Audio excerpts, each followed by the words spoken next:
Bismillahirrahmanirrahim. Assalamualaikum warahmatullahi wabarakatuh. Perkenalkan, nama saya Elin Lelan Prihatini, NIM 1812621. Di sini saya perwakilan dari kelompok 2 yang akan menjelaskan materi tentang konsep kompetensi sosial dan emosi anak dan kaitannya dengan prestasi belajar anak.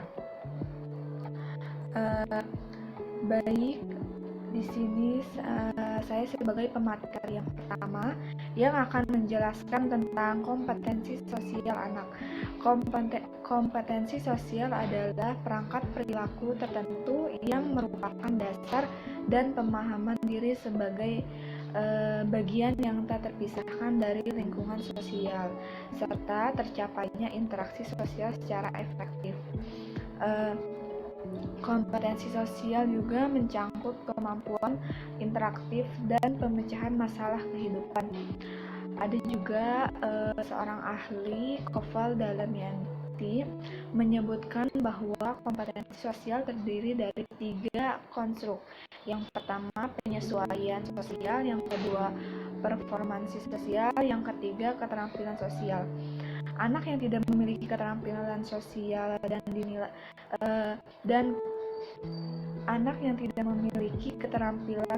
dan dinilai oleh teman sebaya dan menjalin hubungan yang positif dengan lingkungannya. Adapun seorang ahli Sumardi mengemukakan bahwa 35 keterampilan hidup atau life skill, ada 15 yang dimasukkan dalam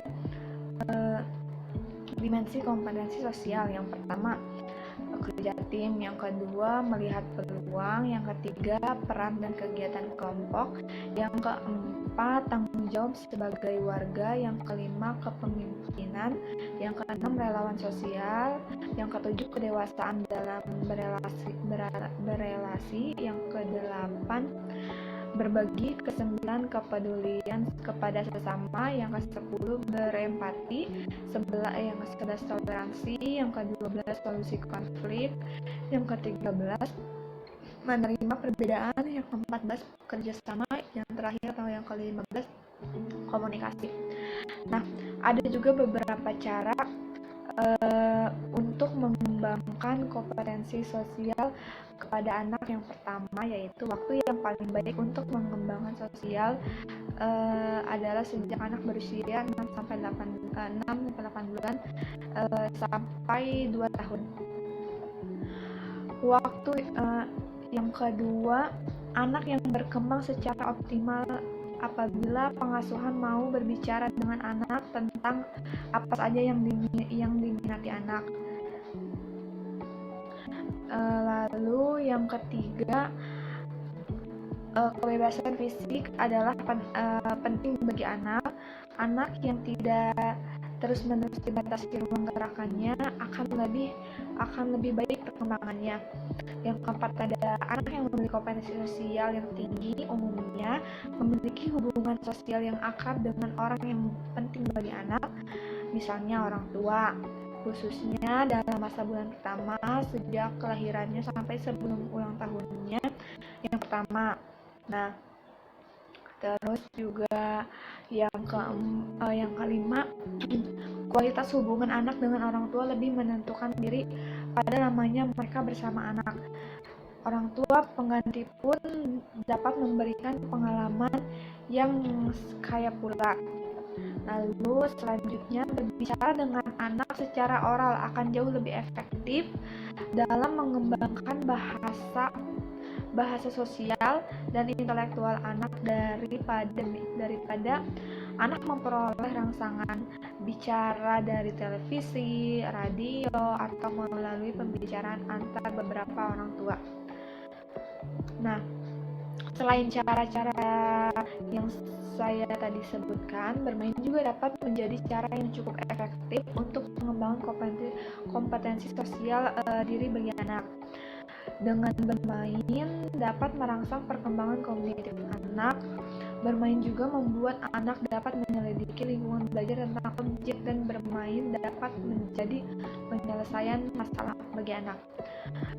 Bermain juga memungkinkan anak menyelesaikan emosi Anak belajar mengatasi ketakutan, konflik dalam dirinya dengan situasi yang tidak mengancam. Baik, terima kasih penjelasan dari saya. Kurang lebihnya mohon maaf. Wassalamualaikum warahmatullahi wabarakatuh. Bismillahirrahmanirrahim. Assalamualaikum warahmatullahi wabarakatuh. Izin memperkenalkan diri, nama Azaharinda Sabrina, NIM 1812631, akan membahas materi tentang kompetensi emosi anak. Kata emosi merujuk pada keadaan perasaan seseorang yang menggambarkan situasi sedih, senang, kesal, bahagia, dan perasaan-perasaan lain yang lebih dalam. Emosi juga dapat berupa suatu reaksi terhadap seseorang atau kejadian yang dapat ditunjukkan ketika merasa senang mengenai sesuatu, marah kepada seseorang, ataupun takut terhadap sesuatu. Secara bahasa, kata emosi berasal dari bahasa Prancis, emotion, yang diturunkan dari akar kata emopoir yang berarti kegembiraan. Emosi juga berasal dari bahasa Latin emopor dan moper yang berarti bergerak menjauh. Namun demikian, dalam penggunaan kata sehari-hari sangat berbeda dengan pengertian emosi secara psikologi. Emosi adalah luapan perasaan yang berkembang sebagai reaksi psikologis, fisiologis, dan surut dalam waktu singkat. Kompetensi emosi adalah proses perkembangannya yang terdiri dari 3 kompetensi yang saling terkait, di antaranya ekspresi emosi, pengetahuan emosi, dan regulasi emosi. Kompetensi emosi perlu dikembangkan pada anak usia dini karena memiliki banyak keuntungan, di antaranya mempertahankan pembelajaran, terlibat dalam perilaku empatik dan propesial, mengekspresikan emosi yang sesuai dalam berbagai konteks, menggunakan strategi adaptif untuk menghadapi emosi negatif atau mengecewakan, misalnya kemarahan. Yang terakhir, mengurangi beberapa faktor risiko yang terkait dengan psikopatologi. Sekian. Assalamualaikum warahmatullahi wabarakatuh. Saya Esti Humairo, NIM 1812-6018. Di sini saya akan menjelaskan tentang peran sosial emosi bagi anak. Nah, yang pertama itu, peran sosial emosi bagi anak itu bentuk komunikasi sehingga anak dapat menyatakan segala kebutuhan dan perasaan pada orang lain. Jadi, yang pertama itu sebagai bentuk komunikasi, sehingga anak itu bisa berkomunikasi dengan orang lain di lingkungan sekitarnya. Sebagai contoh itu, ketika anak merasa sakit atau marah, biasanya mengekspresikan emosinya dengan menangis. Contohnya ketika anak itu sedang marah ataupun sakit, dia itu akan mengekspresikan dirinya itu menangis. Karena dengan menangis itu merupakan bentuk komunikasi dengan lingkungannya. Karena pada saat itu anak belum mampu melakukan perasaannya dalam bentuk verbal. Demikian juga contohnya dengan ekspresi tertawa terbahak-bahak. Karena itu anak belum mampu mengekspresikannya dengan bentuk verbal. Dan ketika anak itu memeluk ibunya dengan erat, itu juga merupakan bentuk komunikasi anak yang bermuatan emosional. Yang selanjutnya, emosi berperan dalam mempengaruhi kepribadian dan penyesuaian diri anak dengan lingkungan sosialnya. Yang pertama yaitu tingkah laku emosi anak yang ditampilkan merupakan sumber penilaian lingkungan sosial terhadap dirinya. Yang kedua, emosi dapat mempengaruhi iklim psikologis lingkungan. Yang ketiga, emosi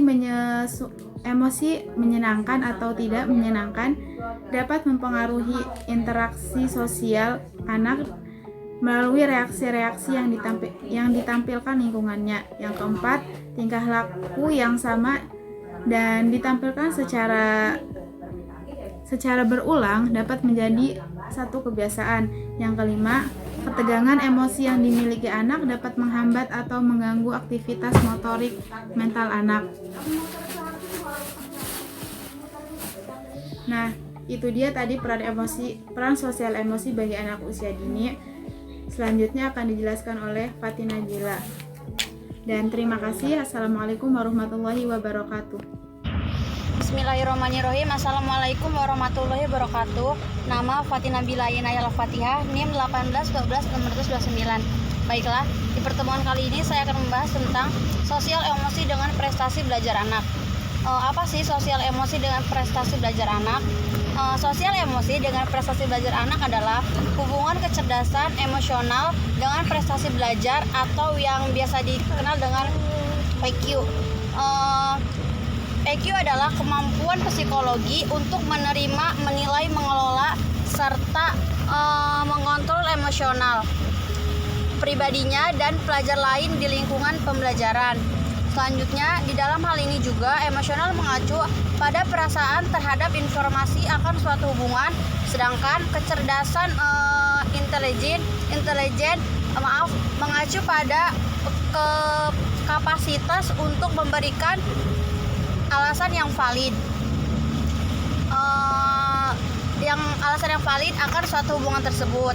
Lalu hubungan kecerdasan emosional dengan prestasi belajar belakangan ini tidak dinilai tidak kalah penting dengan kecerdasan intelektual. Selanjutnya ada hubungan kecerdasan emosional dengan prestasi belajar. Di sini ada 9 hubungan emosional dengan prestasi belajar. Yang pertama ada emosi berhubungan dengan belajar. Yang kedua ada emosi mencerminkan karakter sejak kecil. Lalu ada emosi sebagai dasar penelitian. Ada emosi berperan nomor 1 dalam kesuksesan belajar. Ada emosi menentukan keputusan pembelajaran, mendukung tujuan pembelajaran, menentukan semangat belajar, berfungsi sebagai dorongan dan bermanfaat untuk proses perkembangannya itu. Terima kasih. Wassalamualaikum warahmatullahi wabarakatuh.